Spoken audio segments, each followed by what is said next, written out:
Building এ যেমন foundation দরকার, গণতন্ত্রে তেমন একটি নির্বাচন দরকার। সারা বাংলায় যিনি আন্দোলন করেছেন, যিনি আন্দোলনকে গড়ে তুলেছেন, তিনি বাংলাদেশের প্রাণ, এই দলের প্রাণ, জনাব তারেক রহমান। আবু সাইদ হাত সম্প্রসারণ করে দাঁড়িয়ে ছিল 16 তারিখে, সেদিন তার বুকে গুলি লেগেছিল। আমি একজন সেনাবাহিনীর অফিসার হিসেবে মনে হচ্ছিল আমার বুকেই গুলি লাগছে। মীর মুগ্ধ এবং 1400 মতো হারিয়ে গেছে। আমি হাউস অফ লর্ডসে বসে 1 নম্বর রুমে বসে যুক্তরাজ্য বিএনপির সভাপতি মালিকের সভাপতিতে আমি প্রধান স্পিকার হিসেবে সেদিন চ্যালেঞ্জ করেছিলাম যে এখানে প্রথম আলোর যে উপস্থাপনা 266 তা নয়, মোর দেন 1000 কে হত্যা করা হয়েছে। ইনফ্যাক্ট 20 দিনে, সেদিন থেকে যদি আমরা 20 দিন কাউন্ট করি এবং 1 তারিখ থেকে যদি 36 দিন কাউন্ট করি, জুলাইয়ে 1400 বেশি মানুষকে হত্যা করা হয়েছে। আমাদেরই সন্তানকে হত্যা করা হয়েছে, 1000 কে অন্ধ করা হয়েছে, 2000 কে হসপিটালে পাঠিয়ে দেওয়া হয়েছে। সারা বাংলায় প্রায় 20,000 লোককে আহত করা হয়েছে। এমন একটি বিপ্লব, এমন একটি আন্দোলনে যারা ফ্রন্ট লাইনে ছিল তারা ছিল ছাত্র, তারপর জনতা, তারপর সেনাবাহিনী, এবং সেই যে জনতায় যারা ছিল সেখানে 60% বিএনপি লোক। আর বিএনপি যে আন্দোলন করেছে এই 17 বছরে তার ইতিহাসের একটু চিত্র তুলে ধরছি আমি।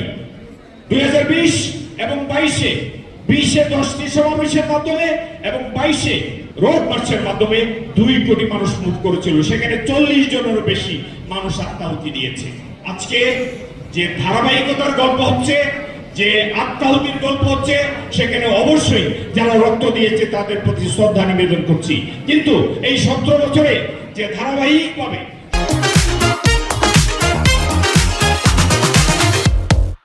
সারা বাংলায় যিনি আন্দোলন করেছেন, যিনি আন্দোলনকে গড়ে তুলেছেন, তিনি বাংলাদেশের প্রাণ, এই দলের প্রাণ, জনাব তারেক রহমান, এবং আমরা তার সাথে সারা বাংলায় আন্দোলিত হয়েছি।